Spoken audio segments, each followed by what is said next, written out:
think you're right. No, I think that they just think, oh, well, we're always going to be able to get away with it. Yeah, it's one of a number of factors, I suspect. Another being that the pressure is on drivers these days. They have to perform because this is the Formula 3 Championship and you've got to do well and then progress. Giovinazzi certainly laid down some rubber once again, didn't he? He knows exactly what the score is here. He wants the grip there so he can drive off that at the start of the race proper. The other interest is going to be how Marcus Pommer gets off the line relative to Felix Rosenqvist. Yes. Because if Rosenqvist is stuck behind him, then his race may well be a real challenge. Antonio Giovinazzi then is on pole. Marcus Pommer with him at the front. Felix Rosenqvist comes next ahead of Jake Dennis, and then Lance Stroll lining up fifth. Sixth is where you find Sergio Sette Camara.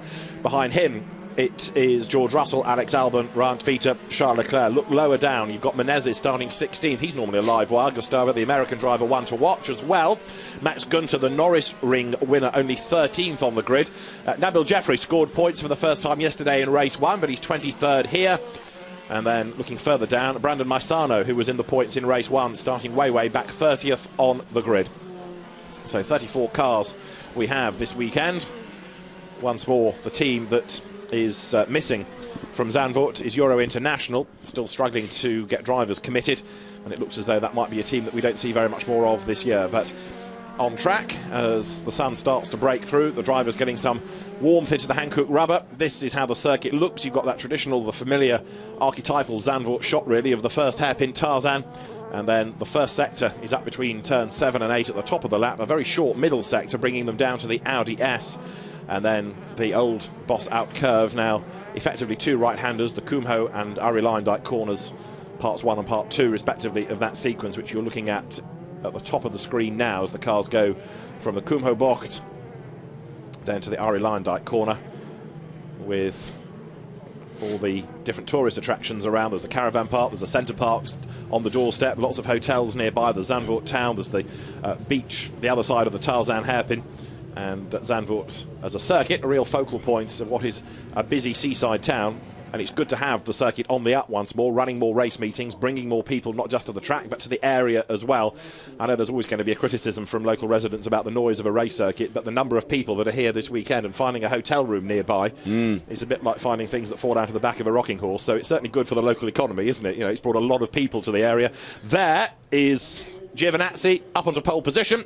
With him at the front of the grid is Marcus Pommer, and you can see how everybody is trying to urge the warmth in the tyres, but flicking the cars left and right. Boccolacci there, one of them, as they head to the grid. Sam McLeod is there. He had a really good first race yesterday, Sam McLeod. Got himself up from 24th on the grid to 12th out of the points, but it was a good run. The last few cars slot into place. The Muka Motorsport engineers are ready. So too at Prema Power Team. Well, that's covered off about half the grid looking at those two teams, hasn't it? Because they are both very busy squads. As ever, Remy Rossin is picked up by the cameras and approves of his look. Yes, he did, didn't he? And as soon as Julio Moreno for the T-Sport team is into place at the back of the grid for Russell Ecott's squad, they will be ready to go. The chase vehicle arrives on track, and we'll get a green flag from the marshal. Now that is the indication that the grid is complete. Then it's over to the starter. 5 red lights will go on, and then round 21 of the FIA Formula 3 European Championship will be go. And the best start is made by Giovinazzi, but Pommer tries to stay with him on the inside. He gets squeezed, but he keeps on coming. And a great start by Marcus Pommer should give him the race lead on the inside line. It does on the inside for Tarzan. He's got his nose in front of Giovinazzi, who's hung out to try and go second. Rosenqvist is third and Jake Dennis is fourth, but a great start by Marcus Pommer. He wasn't intimidated by Giovinazzi trying to cut across, and despite Giovinazzi being a length ahead on the grid, he was not able to convert pole position into the race lead. Marcus Pommer leads for the first time this year in the championship. So great start from Marcus Pommer then, who did exactly what he needed to do. And Giovinazzi was not able. He tried to dive to that inside. He did squeeze Pommer, but he didn't squeeze him enough. And now, can Giovinazzi respond and find a way past him, or does he have to change his game plan and think about points? We need to see where Charles Leclerc is. Leclerc trying to make progress as well at the moment as the cars work their way through the first sector, heading up towards turn 8. So Giovinazzi down in second spot behind Pommer. Third is Rosenqvist, fourth is Dennis, fifth is Stroll, sixth is Russell, seventh is Camara. In eighth place looks like being Ryan Feiter. the next of the Carlin cars, and I reckon that Charles Leclerc has gone backwards rather than forwards, because Albon is in 9th. There is Leclerc in 11th place, so he's out of the points. He's not making progress. Now, don't forget, that car damaged yesterday, has not run since. A challenge is made up on the inside there. Boccolacci tries to get ahead of Gunter, can't do it. Callum Ilott buys into that as well. Boccolacci trying to make progress, but he's got that drive-through to serve, as down they come to the Kumho Bocht. For the first time, Arjun Maini tries to get up the inside of Tatiana Calderon. Up the curve, Arjun Maini squeezed well and truly there, so Tatiana Calderon hangs on to the place. Leader goes through half a second. Pommer to Giovinazzi. 9/10 back is Rosenqvist, then it's Dennis, Stroll, Russell in 6th. Camara is 7th, 8th is Twitter, 9th is Alex Albon, in 10th place it is Santino Ferrucci, so 11th is where you find Charles Leclerc, and he has got to dig deep now. Albon is on the back there, you can see, of Ryan Twitter. So Twitter is up in 8th spot, and having had a good run yesterday and 2 good grid positions, psychologically this is a real boost to the Formula Renault graduate. Alex Albon also moving up from Formula Renault, right on his tail, but Charles Leclerc not close enough to think about making a move, as Albon does go on the inside at turn 7. That is brave stuff. Very good move indeed by Alex Albon. That was great racing from Albon, wasn't he? He set that up perfectly. He had to remain absolutely committed to it, and as you say, it was a brave place to do that.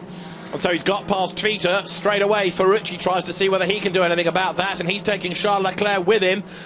So Ryan Twitter may end up dropping back a little bit, but in the first sector of this lap, Antonio Giovinazzi quicker than anybody as he tries to close on Marcus Pommer for the race lead.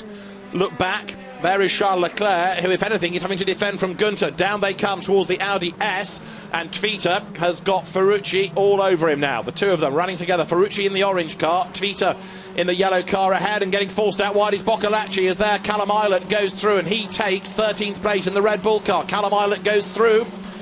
Boccolacci, mentored by GT hero Stefano Telli, comes up through the Ari Lyndike corner. The leaders go through, and Giovinazzi is on the tail of Marcus Pommer now. 0.3 of a second. Look, diving into Tarzan. The leaders almost together, and if they hold each other up by squabbling, Rosenqvist's going to join that party as well. Absolutely. That will really play into the hands of Felix Rosenqvist, and maybe also Jake Dennis as well. Indeed so, and there is Twitter and Ferrucci with Charles Leclerc in 11th place. It could be that car's not 100% after the accident yesterday, and Charles himself had a bruised and swollen knee, so maybe he's feeling a bit second-hand. But there, as Ferrucci ran wide, Leclerc not close enough to take advantage. Said at the beginning of the programme, Ferrucci is someone that's never looked smooth here. He's always throwing it around, and we've just seen that, haven't we? And that is going to cost him dearly, potentially. Yeah. You're absolutely right, and not only is it an aggressive way of driving, it also affects the tyres, doesn't it? That he will lose time if he hooks it over the curb too much, but he's also taking tyre wear out of this. Now, look what's happening for second. Giovinazzi has fallen into the clutches of Rosenqvist, who's done the absolute best first sector. If they squabble for second, Pommer could build the lead. It's another cat and mouse game, and Matt Solomon is off the road. He's already had one off this weekend and damaged the car up at turn 8 when he went through the gravel. This time he's off the road. I'm trying to work out where that is.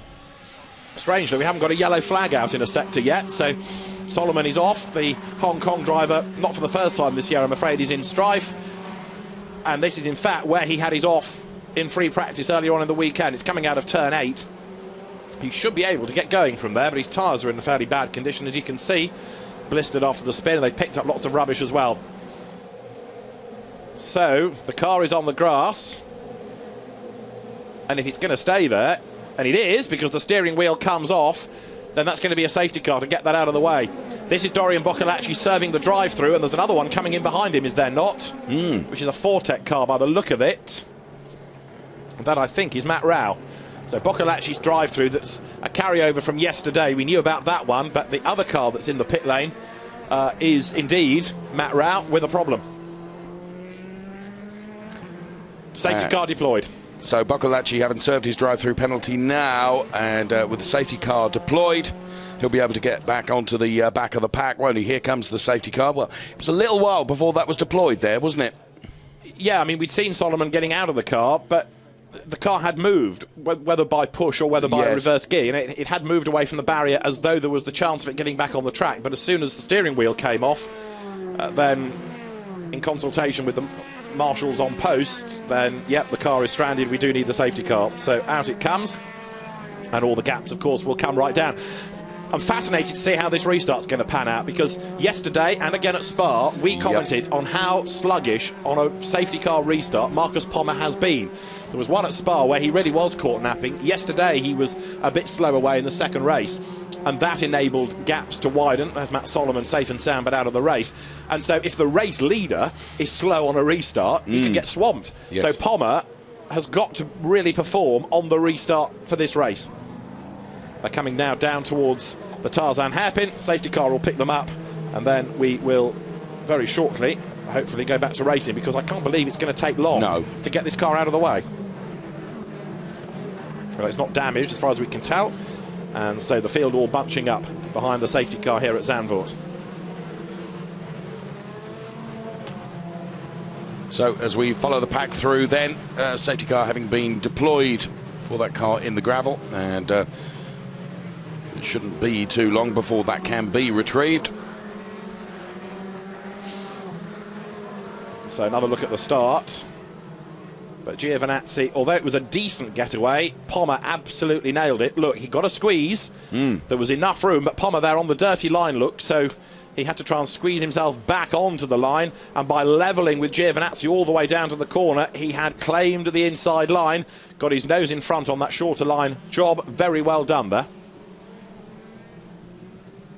And the Carlin engineers know that an opportunity has just slipped away. Giovinazzi at least able to counter the move of Rosenqvist, wasn't he?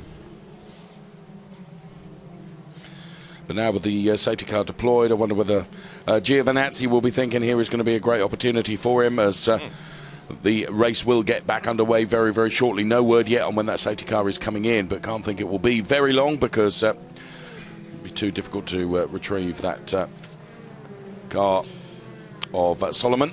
Giovinazzi and Rosenqvist both need to think the same thing. Attack, attack, attack, because they've got one chance, really. They don't know if there's going to be another safety car period, so they've got to attack on that restart down to the first corner. And like I say, previous rounds this year have suggested that Marcus Pommer is not quite as keen on his toes as others are on a restart. So if he's a bit slow away, he's going to have them right up behind him, ready to attack. Giovinazzi's problem is that he's got to attack but also defend from Rosenqvist, so he's in the invidious position, really. So one more lap. Yeah, early stages of this race, safety car, and something that you've said on many, many occasions, safety cars breed safety cars. With all these cars now backed up together again, well, the sun is beginning to shine now, and it's perfect race conditions, isn't it? But nonetheless, the whole pack will be together once again. So at least another lap behind the safety car then. So they're turning their way at the moment through the Hugenholtz Bocht, named after the circuit designer John Hugenholtz, whose son Hans is a very successful historic racer, and will no doubt be here in a month's time at the annual historic Grand Prix. The cars working their way towards Hunsrück, the Rob Slottermacher Bocht. In this lap, David. Okay, safety car in this time. In the shadow of Schiphol Airport, the fans getting ready for the restart, which will be this time. Now it's 23 laps, all 35 minutes. We're on lap 6. We've got 25 minutes and change on the clock, so it'll be worth keeping an eye to whether we go laps or time. It might just coincide, depending, of course, on whether we have another safety car period, because I've heard people say that safety cars breed. So, Marcus Pommer it is who leads the way, and he has got to make an absolute peach of a restart here. Now, something that you and I were researching yesterday was the fact of once the safety car has peeled off, it is then down to, of course, Marcus Pommer, who is going to control this, and whether there was an absolute regulation between safety car and where the car is restarting from. You have to be within 10 lengths while the safety car lights are out, but once the safety car turns off the lights, ready to come in, it is up to the leader to control the pace, and he may drop more than 10 lengths behind. What he can't do is drive erratically, so you can't speed up and suddenly slow down and try and cause mayhem behind. Once you accelerate, which Pommer is doing, you've got to keep on accelerating. He runs a little bit wide actually out of the Audi S, but that's not a bad restart, because it's pulled, what, 3 lengths over Giovinazzi. So Pommer seemingly has done the job very well this time around. When he needed to most, he's put it together, hasn't he? So Away we go, and race is back on again as we go green, heading towards the Tarzan turn. Pommer, Giovinazzi, Rosenquist, Dennis. Then it's Stroll, Russell, Santa Camara, and Albon. And there, look, diving up the inside, Santino Ferrucci against Ryan Tvita. Absolutely level as they go round Tarzan. Ferrucci will go through, and he puts himself ninth. And it's a good job he's a pretty short bloke, because those pit bulls were quite close to the top of his crash hump. You could see them all being pulled in rapidly by the team. He was right up against the pit lane. Clatter, clatter, clatter nearly as he went by, but Ferrucci absolutely committed to the inside line. The one that still hasn't gained anything out of the race is Charles Leclerc, the championship leader, mired in 11th place and out of the points. Not only that, he's under pressure from Max Günther, who had a win in the middle race at Norris Ring. The field through then on this restart lap, lap number 7. Rosenqvist on the back of Giovinazzi. Is Pommer getting away? Fractionally, isn't he? Yes, and I think the one that... See, Giovinazzi now is going to have to alter his thinking to attack, and he's going to have to now start thinking about defence, because Rosenqvist is closer to Giovinazzi, certainly, than Giovinazzi is to Pommer. And there are still battles lower down the order, look, because in the background you've got another Carlin versus Mucker battle, and bodywork goes flying. Oh. And that battle, which I was just talking about, has come to naught, look, because Mikkel Jensen's car is absolutely broken. Suspension is smashed, wing has gone. We didn't see the start of it, no. But we saw two cars come through together. We are going to have, I would fear, the safety car once more. The yellows are being shown. It was Gustavo Menezes, yes. safety car for the second time. It was Gustavo Menezes who was running with Mikkel Jensen, and so the two of them have got together. Hopefully we can piece together that by a replay. Well, all we saw was the debris, wasn't it, flying up above the crest there. Yeah. But clearly Jensen's been squeezed towards the barrier, because all the damage is on the right-hand side. But we have them side by side coming out of turn 10, and the net result is that Mikkel Jensen's car is certainly not how Dallara intended it to look. So, second safety car. I'm so glad we did that driving standards conversation earlier on in the day, because that clearly was a waste of breath for everybody. Okay. Safety car on track. Well, this reinforces your point, I suppose, doesn't it? What safety cars breathe? Thanks. Right, let's try and have another look. Here you go. This is... He's already been in the barrier there, Mikkel Jensen, in fairness. I think what happened was that they came side by side out of the previous corner. Look at the damage on that. And again, there's not much runoff, so if Jensen got squeezed and hits the barrier, it's happening there. You can see the bodywork fly. Yeah. And Jensen's been in the wall because all the damage is on the right-hand side, but it's taken the rear wing off as well, hasn't it? I mean, that's gone off and in with quite some force.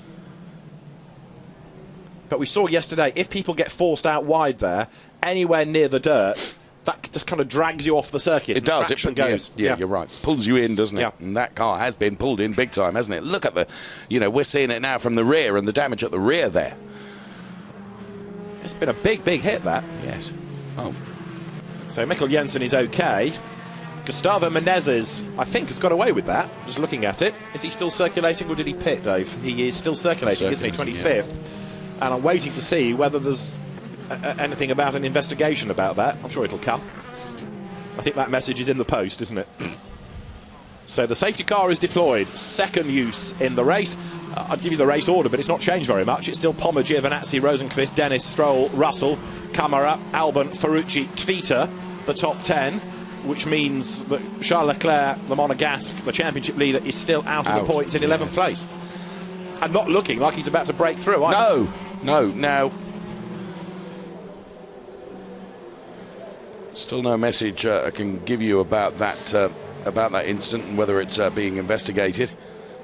Quick check there from the marshals that the barrier is okay. See those wooden supports behind it, and the metal supports as well, just to make sure that they haven't been damaged or dislodged, and therefore if anybody else were to hit a barrier, make sure the barrier stands upright. Looks like it's okay, actually. But Mikkel Jensen's car, look, rear wing has gone, front wing's gone, right-hand suspension is smashed. That's done a lot of damage. A lot of damage done to that car. And now the marshals are trying to retrieve it, get it out of harm's way, which I think has been done. That's on the short circuit, the cut-through, that kind of breaks the first sector, if you like, away from the top of the circuit. So there's a sort of short circuit that you can use, and that's where that car is parked now. So it's out of harm's way. There you can see where the cut-through joins back on the run down to the Audi S. So we could be going racing at the end of this lap, although there's no indication yet on the timing screen that that is going to be the case. So Sven Stopper, the race director, perhaps will get them through that incident zone once more and then make the call, but if he doesn't, have to be a bit late in the lap, won't it? We'll see. Another safety car period helping the life in the tyres, even if the tyre temperatures have dropped a bit here. So, what else do we have to shake out of this race? I can't believe we're done yet. The third race of the weekend, in any category, in fairness, where you've got multiple races, tends to be the more gung-ho because there's a lot more repair time. And they've got, what, 3 weeks before the next stop of the Red Bull Ring, which will be interesting, because that, to go back to an earlier point, is a modern-day Formula 1 circuit that will have... lots of tarmac runoff. Which will have... yes. Track limits being issued left, right and centre. And perhaps... I'll go back to my clipboard, won't I? Please do. Yes, back to the judicial proceedings. It'll have drivers perhaps taking greater chances in the knowledge that they've got more room to play with. So the leaders come over the timing line. Gap's all irrelevant while we're behind the safety car. Marcus Pommer did a good job on that first restart, and there's no suggestion, therefore, on that evidence that he won't be good on his toes next time around. No. So we're into another lap of the safety car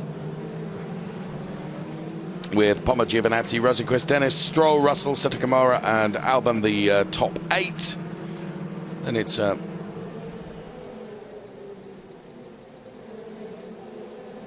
Ferrucci, Tvita and Leclerc, as David has said, still out of the points in P11. And Matt Solomon watching what's going on, explaining his demise. In this lap. OK, safety car will be in this time, so Marcus Pommer will try and control the restart, and Antonio Giovinazzi, of course, will try and get past him on the run to the first corner at Tarzan. He knows that's his opportunity. In fairness to Charles Leclerc, one is still tempted to suggest that that package, car and or driver, is not 100% after yesterday. No, because you know, they don't get a warm-up session. If you have any damage in race 1 going into race 2 or race 2 going into race 3, the only time you know whether it's worked is on your installation lap round to the grid. And that's the only time you get to know whether work that's been done has been 100% successful. So it could be that Leclerc is still battling a car that's not quite as he wants it. It's the same chassis, the same car that Max Verstappen had great success with last year, and of course he's leading the championship going into this race. Right, safety car lights are out, safety car is storming away, and Marcus Pommer, it is fair to say, has bunched everybody up behind him as he leisurely, languidly turns his way down to the Audi S. Giovinazzi is just not weaving at all. He's just trying to anticipate, isn't he? Giovinazzi's hardly got any room to weave because he's got Rosenqvist right up behind him. Now Pommer sprints away, and Giovinazzi tries to go with him. It's brave doing that when you've then got to stand on the brakes for a slow corner like the Audi S. Some people accelerate at this point as the start. But anyway, Pommer runs a little bit wide out of the Audi S once more, like he did at the previous restart. But he's got 3 lengths over Giovinazzi. That should be enough on the way down towards Tarzan this time. Pommer it is then who leads the way. And Giovinazzi checks his mirror to see where Rosenqvist is, and the Swede isn't close enough to the Italian, I don't think, to threaten him on the run. Now, down to the first corner. Jake Dennis fourth has fallen away a little bit. Giovinazzi pulls out. That, I think, was more to try to unsettle Pommer than have a serious bid for the place. I think, to be fair, that Giovinazzi on this time made a better fist of trying to keep with Pommer. Not quite good enough, but do think he was closer to him on that restart. And as you say, just dived out to try and unsettle him. So the cars work, lap number 11. We've got 15 and a half minutes to go, or 13 laps. I suspect we're going to go time, therefore. And that's Menezes off the road. He's got broken suspension. And you know what's going to happen next. What are you going to say? That car is going to need shifting. And I think there will be a Mercedes with flashing yellow lights on the top of it. There's another car, look at the bottom of the picture, which has gone missing as well. Menezes was running near Nicolas Pola. It is Pola's car that's off the road. So Menezes, I think we just accounted for in the Mikkel Jensen drama, and now he's had another one. And so a circuit intervention vehicle is going to be used. The safety car is out on track once more. There is Gustavo Menezes. And let's try and work out how that all came about. Is it Nicolas Pola that goes wide? Yes, it is. So Menezes tries to get up the inside, and they interlock wheels. Whew. Pola lucky he didn't go over. Yes. With some force, he clatters off into the barrier. I'd like another look at that, because it's hard to see necessarily whether Menezes ran too wide into Pola, and then, Gustavo so nearly rediscovers his spar line, doesn't he? Of getting up in the air, but thankfully that time it doesn't tip over. It crash lands back without any assistance from anybody. tell you, Gustavo's made of steel. He gets out of the car okay. Bits of car thrown away by the marshals. But whether Pola came across or Menezes was running out wide, hard to know whether either driver was at fault there or whether it was just a racing incident. But Menezes certainly had got the run up the inside. Pola had made the mistake going into the corner. Well, Pola out of the car as well. We can see him behind the Armco as well. But that's two cars that's got to be recovered there. This is going to be a lengthy period of safety car intervention, I think, because two cars to be recovered. Menezes and there is Pola. And doubtless he and Gustavo will be having a conversation in a moment when they meet each other behind the Armco. And I suspect they won't agree. No, I think you might be right there. You could suggest their opinions are polar opposites.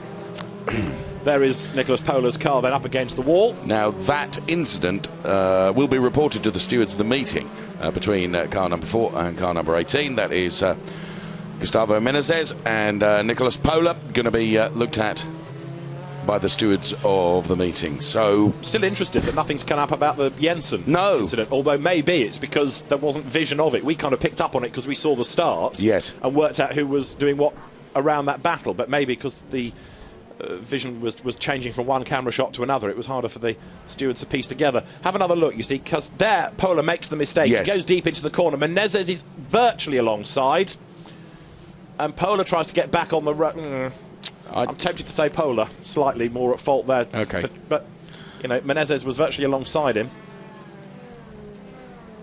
And as you say, very nearly discovering his spar in once again. Yeah. So the safety car is back on track. And Nicholas Pola walks away. I think the more I look at that, the more I kind of think it was just two people going for the same bit of track. You know, one line was pushing the driver out wide, another line was bringing him back, having run wide, and they just kind of met in the middle, really. Certainly Menezes wasn't out to cause an accident, was he, nor Nicholas Pola. So Gustavo walks back up the pit lane. The American driver, frustrated. He's had some damage this year. And we await news from the stewards as to that, but Nicholas Pola's car out of the race as well. Interesting the way that Gustavo Menezes' car oh so nearly rolled as it dug into the grass. Yes. And there you kind of come up with the argument why this run off tarmac is a good thing. Doesn't have quite that same effect. Nicholas Pola is okay, but frustrated. It's been a difficult season for Nicholas Pola. Coming into the weekend, his best had only been a 17th. He's not scored points all year. So the field behind the safety car, we've got the cars on lap 13 and only 11 minutes of the race to go now. Yeah, so that graphic at the top of your screen will change from laps to time at some point. As having been in is Matt Rao. And rejoins now. So the Fortec driver around the Tarzan Bocht then. And we'll go to the back of this pack that is still being paraded and led by the safety car with the lights still illuminated. No suggestion yet that the safety car is coming in.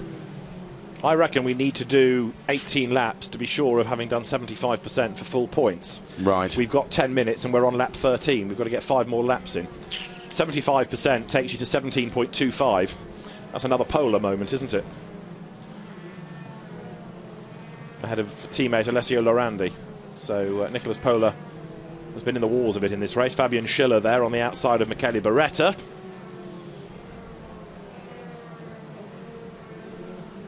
And in super slow-mo, where is Giovinazzi fending off Rosenqvist.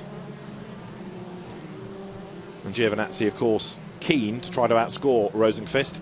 Both of them outscoring Charles Leclerc. Yes. Which is crucial. And we can't be far off getting back underway as there is Pola's car being retrieved.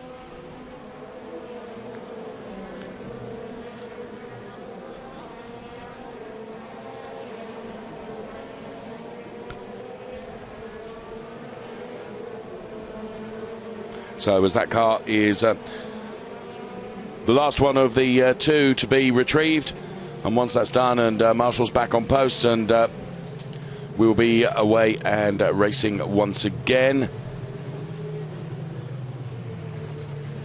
So as the car's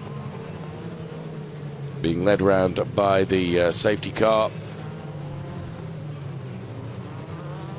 And there we can see the damaged car of Nicholas Pola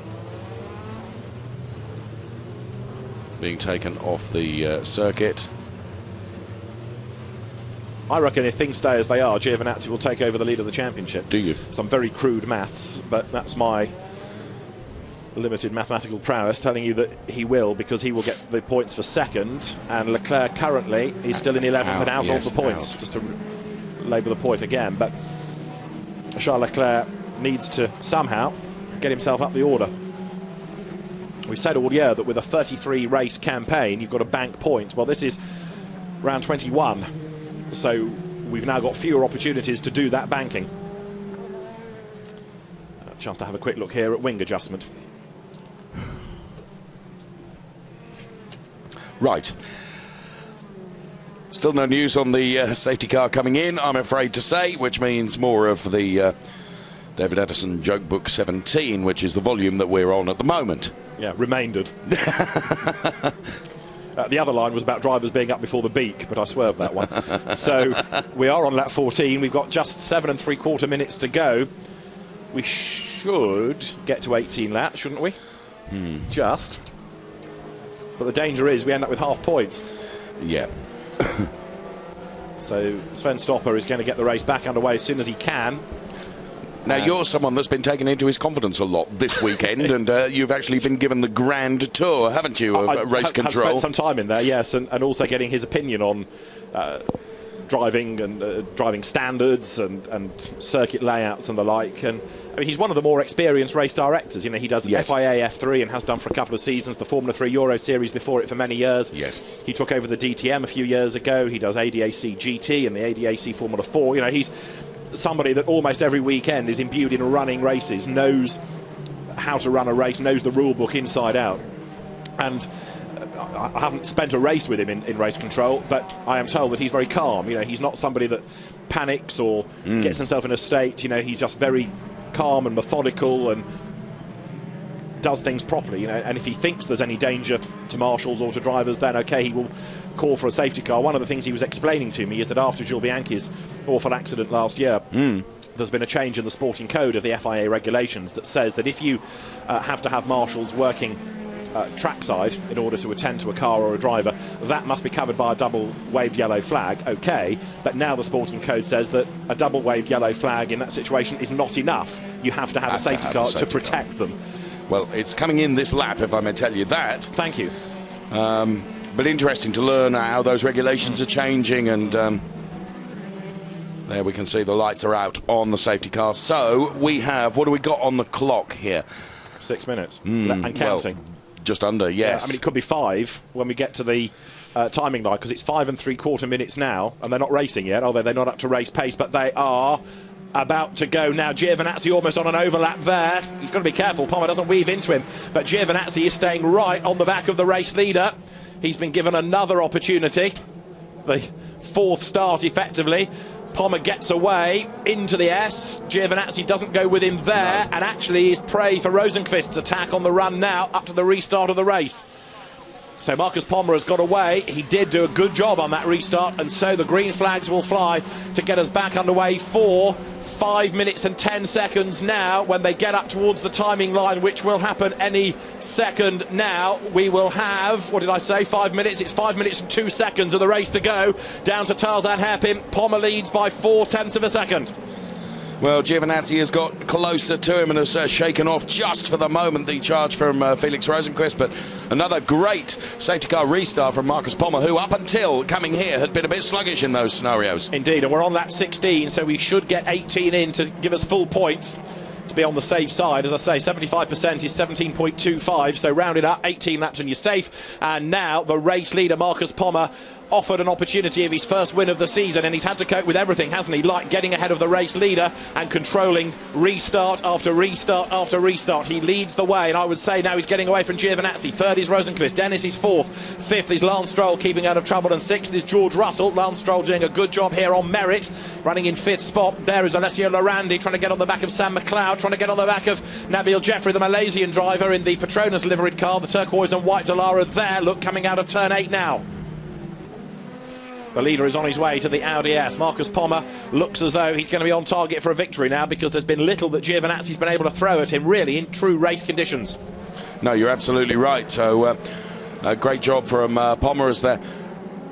Two gaggles of packs together there, as you can see, coming through that S. Pommer then.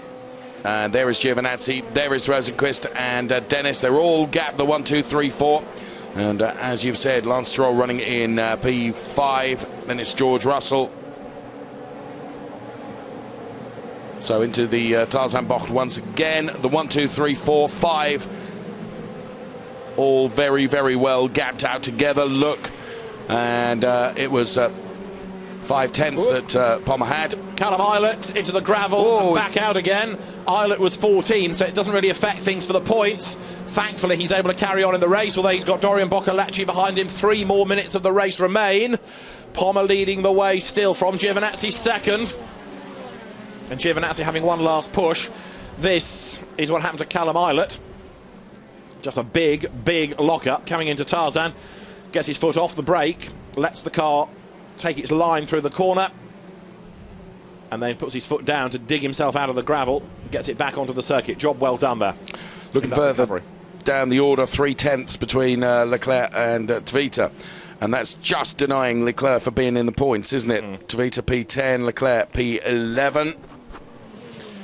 So Marcus Pommer leading the way. Still a very experienced driver, Marcus. He started off racing Formula 3 cars back in 2009. He's had a spell in AutoGP. He was the runner-up in 2012 in the last year of Formula 2. The FIA Formula 2 Championship was there. Lorandi gains ground up on the inside. Look, going down towards the Audi S. That puts him ahead of Peter Lee. And the cars now accelerate their way down towards the right-hander at the Kumho box. Fittipaldi goes up the inside as well. And trying to find a way by also at the back of that little group is Kang Ling. The leaders go down to Tarzan, and we have got 2 more minutes to go. We are on to lap number 18. They'll squeeze one more in at the end of this, and I reckon Giovinazzi's having one last push. Wheel to wheel here. Fittipaldi up on the inside to try to go through. It's Andy Chang, Wing Chun Chang, in fact, that he's alongside, and he goes ahead of now. So Fittipaldi gains a place. Eilert is all over the back of Kang Ling, and then you've got Julio Moreno trying to join that group as well. A lock up from Ling.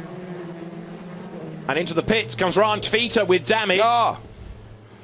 And that means Leclerc is P10 now. Absolutely, he's in the points, or point, singular. And that was all self-induced, wasn't it? And not for the first time this weekend, coming out of turn 7, that is, in fact, through Chevelak. But that's Ryan Tvita having a big, big moment, self-induced. He broke the nose cone in race 1. And you see the damage it does, because you just drift too wide and then bounce at high speed across the grass. I mean, the car's virtually airborne there. Yes. And it's done damage to the nose, done lots of damage, I'm sure, to the floor of the car. Kind of toboggans its way through the gravel, and Tvita into the pit lane, but effectively the race is done, because by the time he rejoins we'll be on for the checkered flag, and he's out of the points anyway. So yeah, game over. Frustration, because that, I'm afraid, was a driver error, and it's cost him the chance to score points again. So onto the last lap comes Marcus Pommer. Antonio Giovinazzi, I don't think he's close enough to make a move this time. The gap is 0.4 of a second. Again, Giovinazzi pulls out, has a look to try to unsettle Marcus Pommer.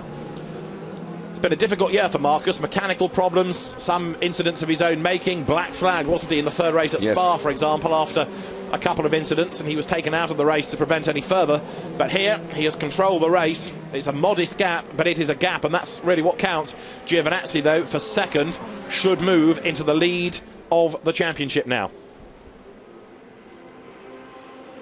Rosenqvist third. In fourth place is Jake Dennis, who has been there or thereabouts all weekend, Jake, but never quite looking as though he's had the ultimate pace.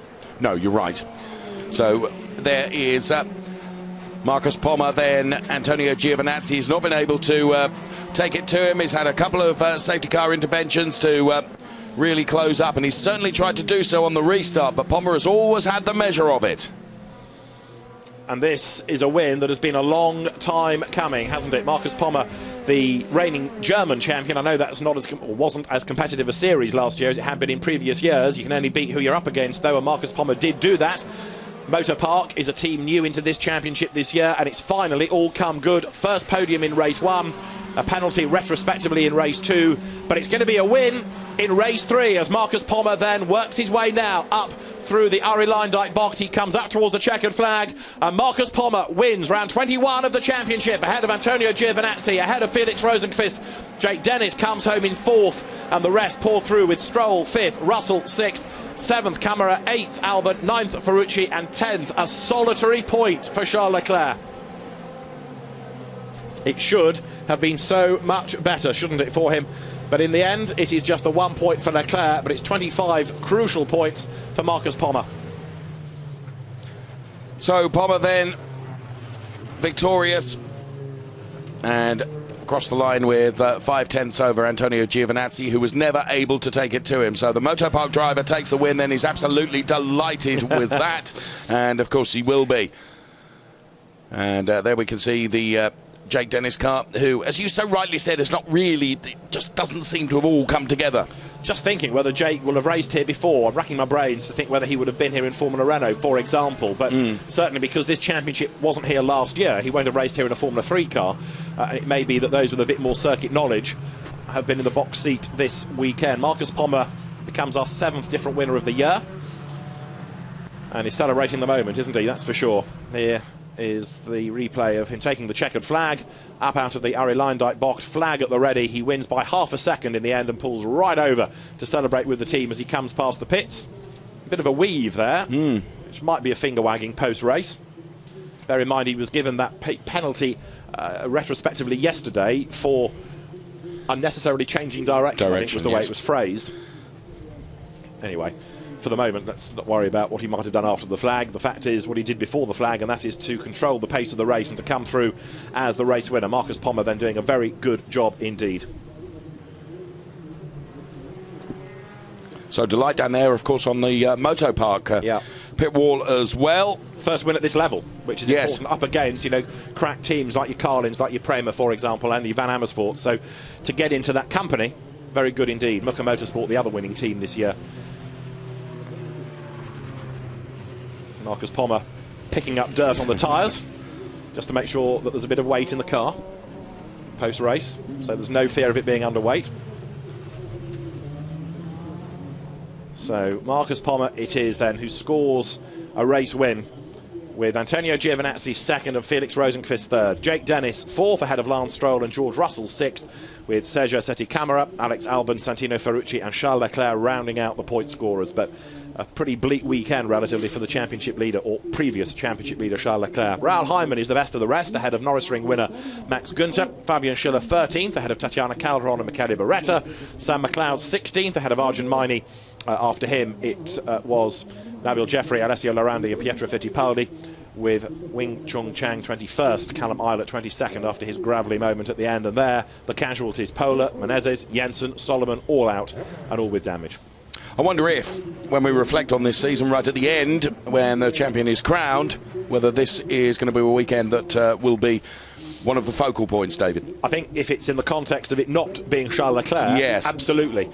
Because you'd have to say that a 5th, a 10th and a retirement, not what you expect from Charles, given his very high and consistent season that he's had so far this year. Marcus Pommer comes to celebrate. If you look at Charles' weekends, Silverstone was a 12th, a 2nd and a 1st. Hockenheim, it was a 3-2-1, a 3-2-3 at Pau. Monza, 5th, retirement 3rd, so still better net. A win, a 6th and a 2nd at Spa. And then at Norris Ring, a win, a 3rd and a 4th. So in terms of overall points, it's his worst weekend, really.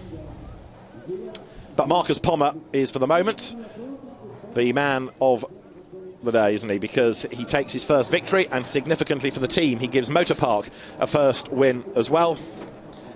The man from Heilbronn began in 03 in karts, and after that Marcus had his spell in the German Formula BMW Championship in 07. He went to the ADAC Formula Masters Series in 08, which has kind of grown into German Formula 4 now. In 09, he went to the German F3 Cup, was third. Then he had a few outings the following 2 seasons. In 2012, he went into Formula 2, was the runner-up in the championship that year. Then he had a spell in 13 hunting for drives and did some Porsche Super Cup racing. Last year it was the German, the ATS Formula 3 Championship that he won, and was third in AutoGP as well last year, much more powerful cars. So Antonio Giovinazzi then now does become the championship leader by 7.5 points from Charles Leclerc. Felix Rosenqvist third, ahead of Jake Dennis. George Russell is fifth, Alex Albon is sixth, then it's Günther, Stroll, Jensen and Marcus Pommer rounding out the top 10, really helped by the 25 points he's just bagged for a race win.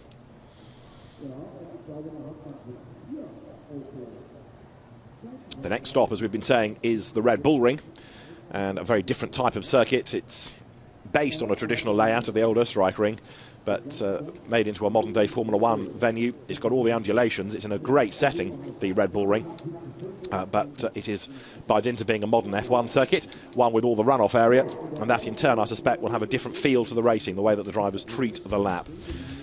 A reminder of the top 3 then. Third, going the way of Felix Rosenqvist. His worst result of the weekend after a second and then a win. Antonio Giovinazzi leaves Holland with a win and 2 second places for the Carlin team, but Motor Park's Marcus Pommer is the man who comes through victorious. We got 19 laps in because of those 3 safety car periods, and Marcus Pommer victorious come race's end, and a very happy man indeed. It's been a long time coming. He had his first podium of the season yesterday. That was good in itself, but the fact that he's now on the top step, even better for him. Lance Stroll, the top rookie, incidentally, as well. You've just seen him celebrating with the Prema guys, and after an accident yesterday and the spotlight being shone on him once more for being involved in an incident, good to bounce back in style with a victory here. But Marcus Pommer will be for the top step of the podium very shortly, joined by Antonio Giovinazzi and by Felix Rosenqvist. And the Moto Park team will also, I'm sure, be very, very keen to start celebrating. The team has worked very hard indeed for this maiden win.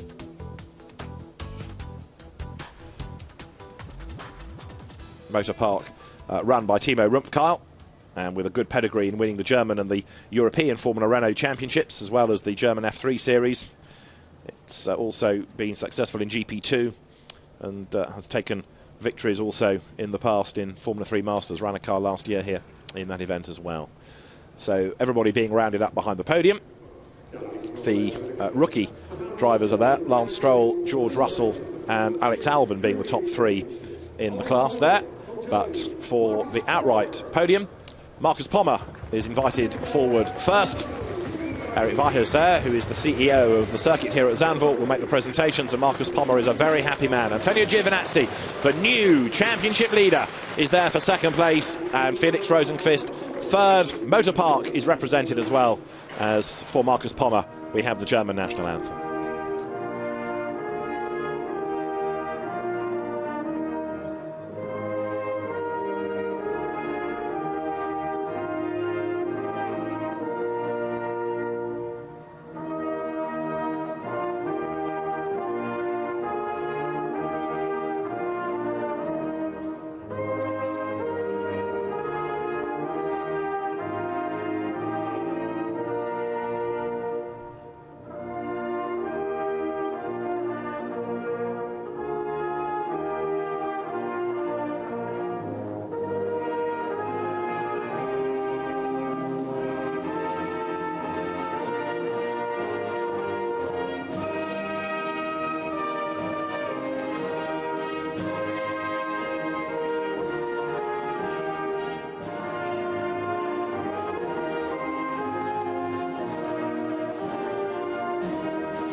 For Marcus Pommer then, it is the first time this year he has stood on the top step of the podium. It's his first win in this championship, and Max Papis, former Formula 1 driver, Pietro Fittipaldi's father, is the man who makes the presentation to the victors.